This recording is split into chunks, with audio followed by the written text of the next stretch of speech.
Somewhere on your property right now, there are weeds that have already decided to come back next year. They decided before you pulled the last one, before the season turned, before you bought the first bottle of anything. The average small farm operation in this country spends somewhere between $200 and $600 a year on herbicide products, and most of them finish the season with more weed pressure than they started with. The farmer who figured out how to end that cycle permanently did it for $3, and the reason you have never heard how is not complicated. My name is Walter, and I farm ground that the people who owned it before me had written off entirely. Compacted, depleted, choked with pigweed and bindweed and every pioneer species that moves in when the soil gives up. I brought it back using pre-herbicide agronomy bulletins and a field journal I have kept for going on 2 decades, working from knowledge that was considered ordinary competence before there was a spray product to sell instead of it. This video is going to walk you through the 5-piece framework I pulled out of those materials and tested on my own acreage: the seed bank, the stale bed, the exclusion layer, the disturbance trap, and the seasonal lock. By the end, you will understand exactly why this method is permanent rather than seasonal, and you will be able to walk out this week and begin it for under $3. In the mid-1950s, a dryland grain farmer somewhere in the high plains faced a field that 2 wet springs had handed over almost entirely to broadleaf pressure. He had no herbicide budget, no county spray program, and a harvest window that was not going to wait. What he did instead came from what his father had shown him and what his county agricultural bulletin confirmed in plain language. He did not fight the weeds that were standing. He addressed the ones that had not come up yet. This is the concept of weed seed bank depletion, and it is the foundation everything else in this method is built on. Your weed problem is not an invasion from outside your property. It is a finite reservoir of seeds sitting in the top 2 to 4 inches of your soil, left by every weed that has grown and set seed on that ground for years or decades before you arrived. That reservoir is called the seed bank, and the critical word is finite. It can be exhausted. Different species persist in the bank for different lengths of time, some viable for 2 or 3 years, some for longer. But every seed in that bank has a ceiling. Every spray application or hand pull that targets only the emerged plant leaves the bank untouched and restocks the germination zone the following season. The permanent solution is not killing today's weeds. It is draining the reservoir. Take a small soil core from your most weed-pressured area this week, separate it into 2-inch layers, and look at what you find in each layer.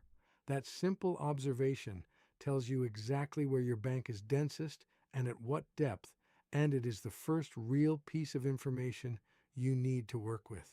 A market gardener working a 1/4-acre plot in the early 1970s used to watch her neighbor spray and respray the same patch of pigweed for the 3rd summer running. She did nothing to her beds except one deliberate act in early spring, one that cost her almost nothing, and by midsummer her beds were clean while his were not. What she was doing is called the stale seed bed technique, and it is the practical application of everything the seed bank concept implies. You prepare your soil surface to encourage germination. You wait. You let the first flush of weed seeds sprout, typically within 5 to 7 days, depending on your soil temperature. And then you kill that flush with a single shallow cultivation no deeper than 1 inch before any of your intended planting goes in. That one act exhausts the top layer of the bank in a single pass. The key constraint is depth, 1 inch, no more. Go deeper and you pull seeds up from lower layers, refilling the germination zone from below and resetting your progress. Land-grant university agronomy research from the 1940s through the 1960s documented stale seedbed trials across vegetable and small grain systems, and the yield and weed pressure results were consistent enough that the technique showed up in extension publications across multiple states. Pre-emergent herbicide products, which entered wide commercial use in the decades that followed, accomplish chemically what the stale seedbed accomplishes for free. A pre-emergent program for a modest operation cost between $40 and $150 a season. The stale seedbed cost you a rake and 10 days of patience. Prepare one bed or strip this week, water it lightly, and mark your calendar 5 to 7 days out. An orchard manager working in the 1940s had never once purchased a weed suppressant. His orchard floor was a controlled carpet of low-growing cover, and he had not had a serious thistle or bindweed problem in over a decade. What he was managing was not the weeds themselves, it was the bare soil. Weeds are pioneer species. They are biologically designed to exploit disturbance. Bare, disturbed soil is not just where weeds can grow, it is the specific environmental condition they require to germinate at scale. Remove that condition, and you remove most of the germination pressure. This is competitive exclusion, and the $3 material at the center of this method is not a poison.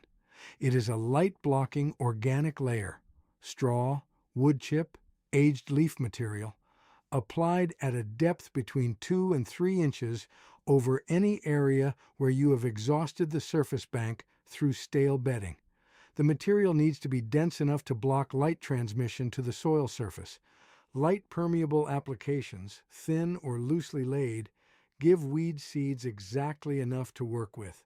Dense, properly laid organic mulch eliminates the germination condition entirely. Historical orchard and small farm management guides from state agricultural colleges documented this approach in detail because it was the default, not the exception, before bare soil tillage became the industrial standard. Here is the piece worth sitting with. The reason bare soil became normal on small operations had nothing to do with what was best for the soil. It had to do with what suited large equipment on large acreage. That model got exported downward, and the weed pressure it created became the market for the product that replaced the knowledge. Find the single barest, most weed-pressured patch on your property, measure it, and source your mulch material this week. Now pay attention, because this is where the method breaks down for most people who try it. The first 3 pieces describe what to do. This one describes the mistake that quietly undoes it, the error that turns a permanent solution back into a seasonal one without the farmer ever understanding why it stopped working. The redisturbance trap is the pattern in which a grower correctly depletes the surface seed bank through stale bedding and exclusion, then resets all of it through routine deep cultivation that pulls the lower bank up to the germination zone and starts the cycle over. No-till and minimum-till agricultural research published from the 1970s onward has consistently documented weed seed vertical distribution in tilled versus undisturbed soils, and the finding is not subtle. Inversion tillage relocates viable seeds from depths where they cannot germinate to depths where they can. Annual deep tillage practiced as routine maintenance, not as a correction for specific compaction, is the primary mechanism by which growers unknowingly restock the bank they just spent a season depleting. Shallow, minimal disturbance surface management preserves the work. Deep rototilling, aggressive aeration at the wrong time, full inversion plowing, these reset it.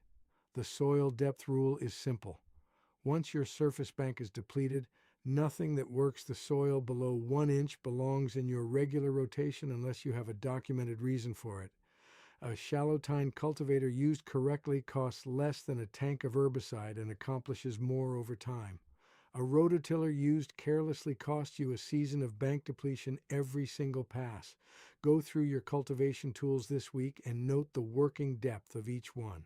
Anything that routinely penetrates below 1 inch in a managed bed is a liability to this system. This last piece is the one that makes everything before it permanent, and most people never apply it. A farmer working in the late 1940s used every technique described so far, and his operation stayed clean for decade after decade, while neighbors on nearly identical ground never quite got ahead of their weed pressure. The variable was what he did in the narrow window between harvest and first frost every year.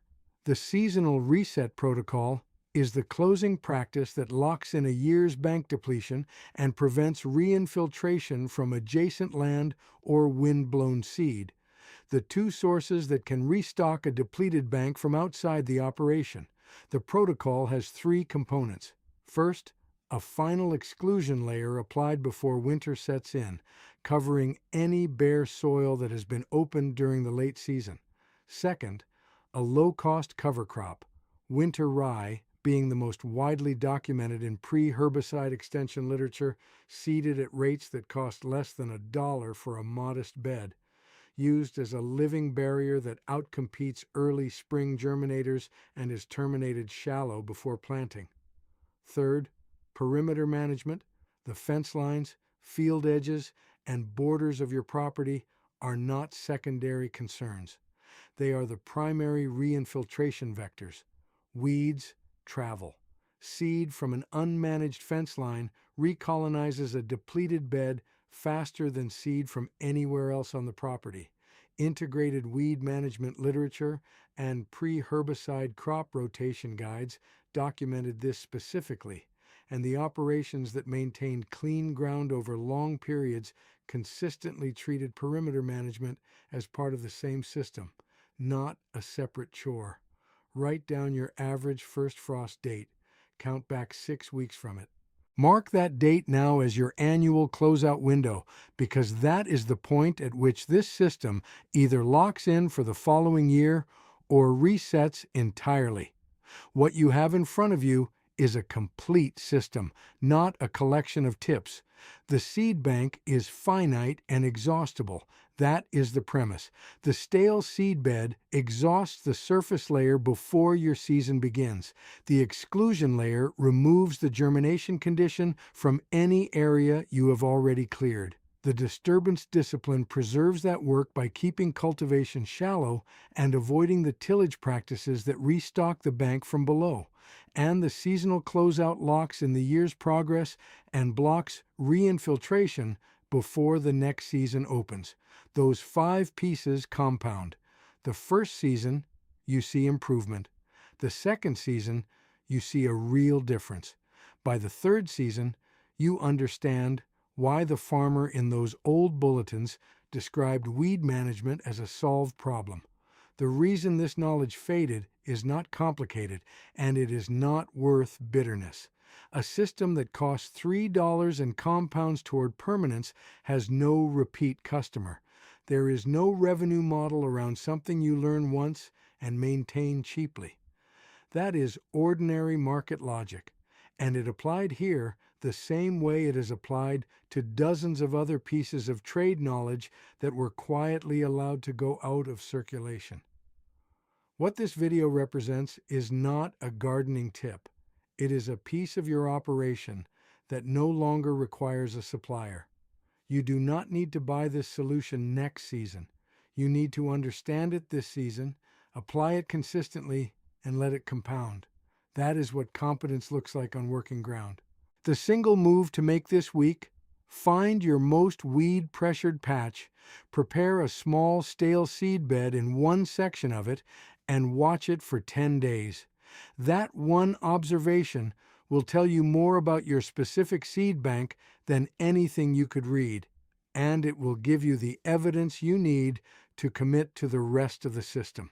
Next time, we are going back into those same pre-herbicide bulletins for a companion practice that was documented right alongside weed suppression. A soil amendment method that costs less than this one, takes a single afternoon, and permanently shifts the soil chemistry in a way that makes weed germination structurally harder at the biological level. The specific material and the mechanism behind it are worth the wait.